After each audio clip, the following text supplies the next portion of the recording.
Here's something I don't say enough. After 6 years of hosting a podcast about internalized ageism, 6 years of calling myself the age agitator, 6 years of talking to hundreds of people about what's possible as we get older. I wrote a book about aging playfully. I still catch myself having ageist thoughts. I'm still ageist about myself, about others. Yeah, that's the truth. And I'm trying to figure out what to do with it. I think I'm onto something. We'll get into that. So today is the last episode of season 6. And I want to talk about that ageism thing, about the programming that we all absorbed without choosing to, about what it actually takes to change it, and about a question that's been nagging at me for months now that I think might be bigger than anything I've talked about on this show. Stick with me. We'll see. So I was feeling a little bit stuck about exactly what I wanted to say for this episode. So the other day, I joined a writing drop-in space with my friend Diana Place. She runs the 333 Collective, and she also created the Quest Women's Gathering in Santa Fe that I went to in April. It was amazing. I was the event photographer, and I was one of the storytellers at the event. Beyond amazing and awesome.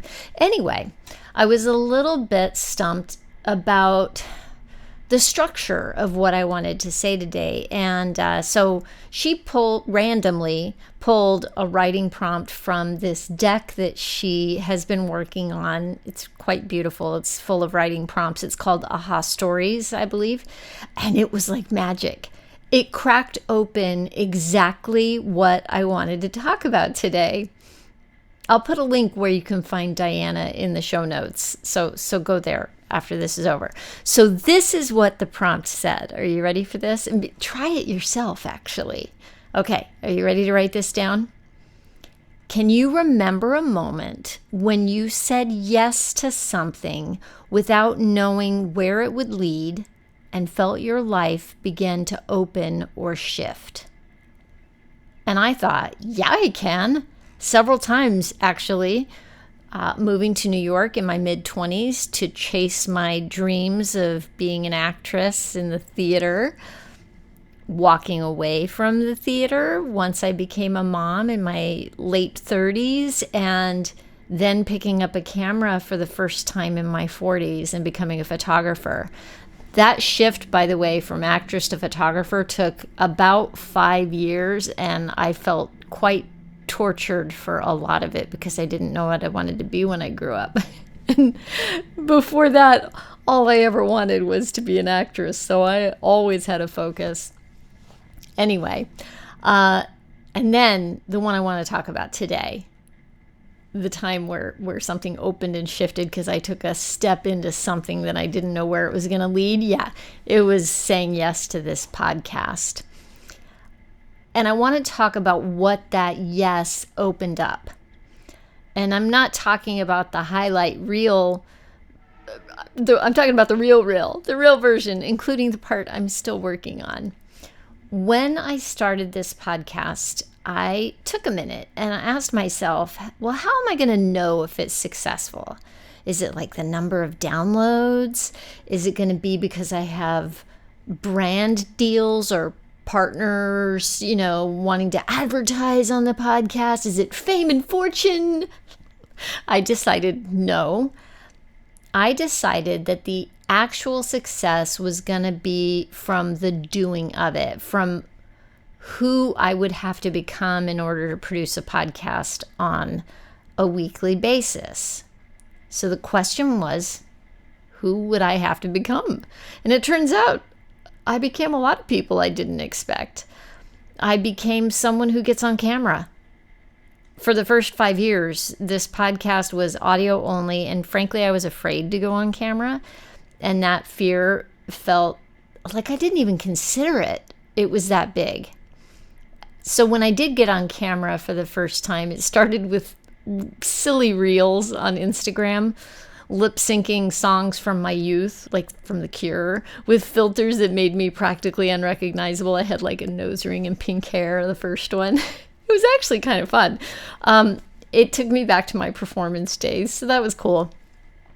But it wasn't really on target with what I'm trying to do with this podcast. And then I eventually realized that not everyone on social media even listens to podcasts. And I realized that kind of real estate of social media was another chance to actually talk about positive aging and reach people in where they're at. So then I had to learn how to just be myself and talk straight to the camera. Man, was that scary. Now it's just kind of natural for me because I've done it a lot now. So who else did I have to become? I became someone who wrote a book. I never thought I'd write a book. So I wrote, here it is. I wrote In Full Bloom. Shameless plug, it's on Amazon. You can find it there. And I've had to learn how to promote it without feeling like a used car salesman. And I got to tell you, the cringe factor never fully goes away. But it gets easier when I remind myself that this little book might actually help someone. And when I pick it up and read it, I mean, it's got my flower photography and definitions of the word bloom that I've come up with and my own thoughts on it. And, really, when I pick this up and read it, and I do, occasionally I leave it over there usually, I'm genuinely proud of this little book. Yeah, so that happened. I became someone who runs a community. Never would have figured on that. So it's the Age Agitators Club, and now the Late Bloomer Living community, which is kind of a part of that. I'm doing the play shop, and it's all tied into that community idea. Man, learning the tech that makes all of it work, I am learning very much against my own self-image how to run a heart-driven, mission-based business that I feel good about. So that's pretty cool. I'm also someone who does public speaking these days, like a quest. I have to tell you that even after years of being a performer, I was always performing other people's words. So public speaking, different beast entirely. Yeah, there's that. And most importantly, and this is really what I want to talk about today, I have become someone who keeps noticing and questioning her own assumptions about aging. Which brings me to the skate park. I know, weird, right? So I posted this little video on YouTube and Instagram recently, and I got a lot of reaction, and I think you'll understand why. I'm going to play it for you. So I'm skating by the water, which is always fun and beautiful. Earlier, I was at the skate park, and I had the whole place to myself, which I love. And then a couple of kids showed up on their bikes, 8 years old and a little bit younger, and kids can be a little unpredictable, especially on bikes at a skate park. It demands another level of focus so that I make sure I know where they are at any given point in time. Honestly, I started to get a little annoyed because I had the place to myself. But, who am I? I'm like, I own the skate park? No. So anyway, all of a sudden the older kid goes, "Are you a grandma on skates?" And I wasn't sure I'd heard him right. But then he said it again. "Are you a grandma on skates?" And I said, "Well, I'm not a grandma, but I'm probably old enough to be one. And yeah, I'm on skates." And he biked away. And then I hear him really loudly go, Is that even possible? A grandma on skates? So there you go. Ageist ideas start young, and I like to think that I might have given him a different example of what it is to be older. I like to think that, and I hope that that ripples into his life. By the way, I hung around there for a bit, skating while they rode their bikes, and before I knew it, we were friends, and he was trying new tricks on his bike, trying to make a jump on a ramp, and he kept saying, "Watch this, watch this." It was that classic kid adult thing, and I made a new buddy today. Is that even possible? A grandma on skates? I love that kid. I genuinely do. He was so gobsmacked. Anyway, here's what hit me about that moment. He wasn't being mean. He was just saying out loud what he already absorbed about what older people look like and what they do and what they're capable of. He's 8 years old and the programming is already running. Which brings me to this. So I host a podcast about challenging ageism. I call myself the age agitator. I've spent 6 years talking to people who are proof that life doesn't shrink as we get older, and I still catch myself having ageist thoughts about myself and others. And I actually said this a few episodes ago during my conversation with Larry Robertson, and I've been thinking about it ever since. I'll link to that in the show notes. He wrote a book called Great Question. And here's what I've come to.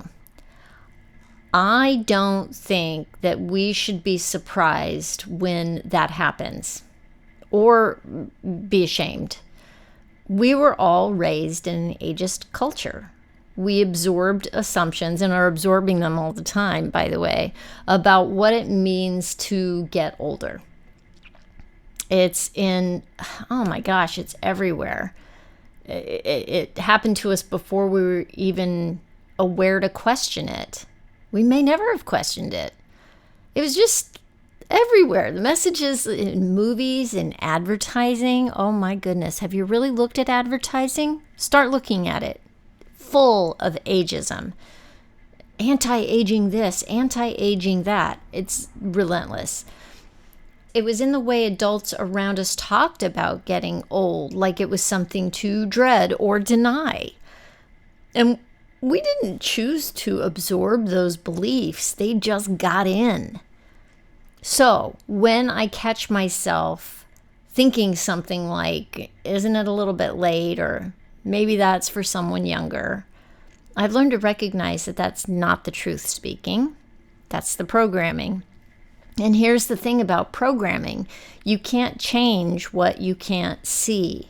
So the first step is just becoming aware that it's there. And once you know that the pattern exists, then you have a fighting chance to interrupt it.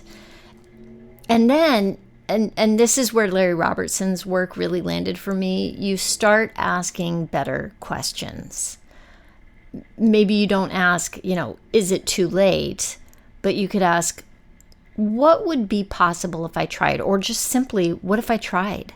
Open-ended questions, they don't let your brain settle for a lazy, fear-based answer that you really have already.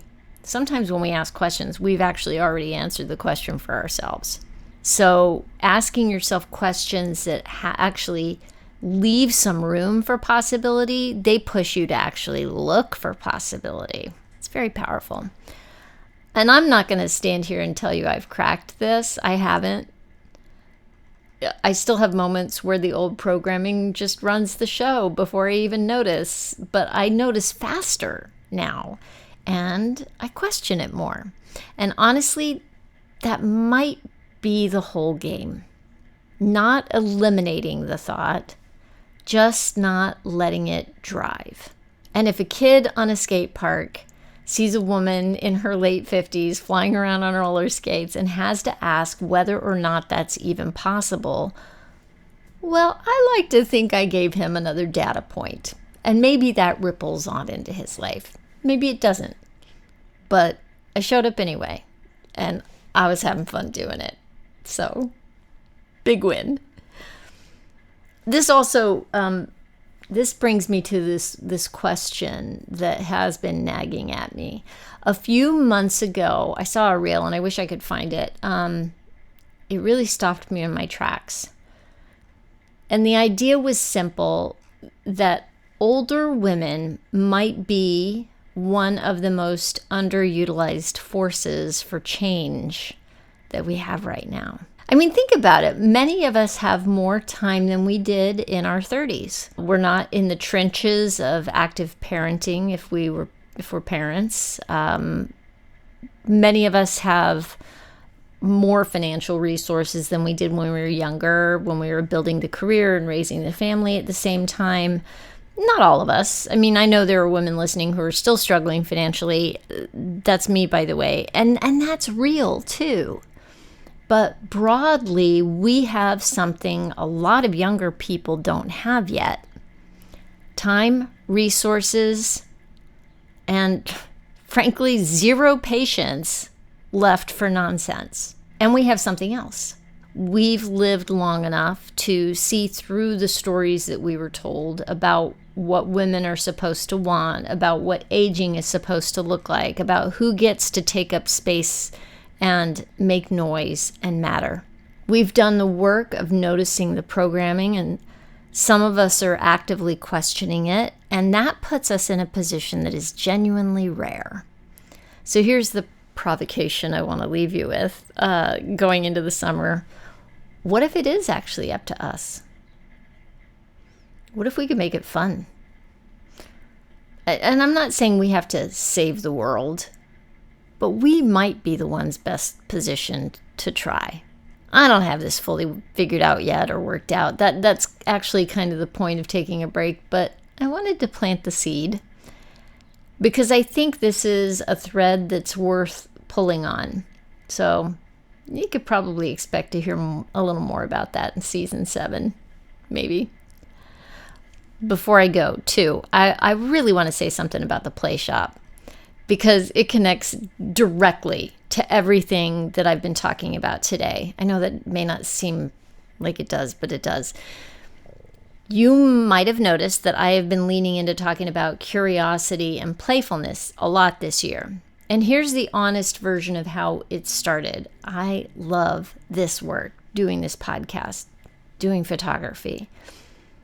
And still somewhere along the way, I realized that I was grinding and the joy was leaking out. I was producing and promoting and creating, and I'd stopped playing. And when I started leaning into a more playful mindset, that's when something shifted. And not just in how I felt about the work, but in how I felt about my life.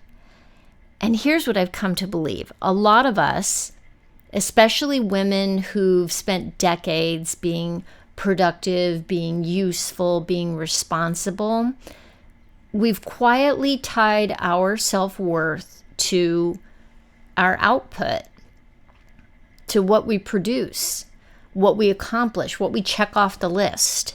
And then play feels like the opposite of that. It feels frivolous and self-indulgent or a waste of time. But play isn't the opposite of work. And it also isn't any one particular activity. It's a mindset. It's about giving yourself permission to do something just because it lights you up. Not because it's useful, not because you're good at it, not because it produces anything. And when you find that thing, for me it's roller skates and paddleboarding sometimes, it can be a doorway back to joy, real joy, not the performing kind. And that's really what the Play Shop is all about. The on-demand video version of it is available right now at latebloomerliving.com/play. And you can go through it at your own time, at your own pace. And the next live Play Shop, which is included with your purchase of the video Play Shop, you can come to a live online version and play with other people. that is going to be in September. And you can check that out at latebloomerliving.com/live play. So come play with me. Today is July 1st, and I'll be taking a 2-month break. Season 7 launches September 2nd. And I'm not going completely dark. I might drop a shorty episode here and there over the summer. It's possible. And weekly emails keep going. So if you're on the email list, you'll hear from me. You can come find me on YouTube and Instagram. I'll be posting over there, even when the podcast is quiet. And I just want to thank you for 6 years, for showing up, for listening, for being proof that this conversation matters. I'll see you in September. Bloom like you mean it, my friend.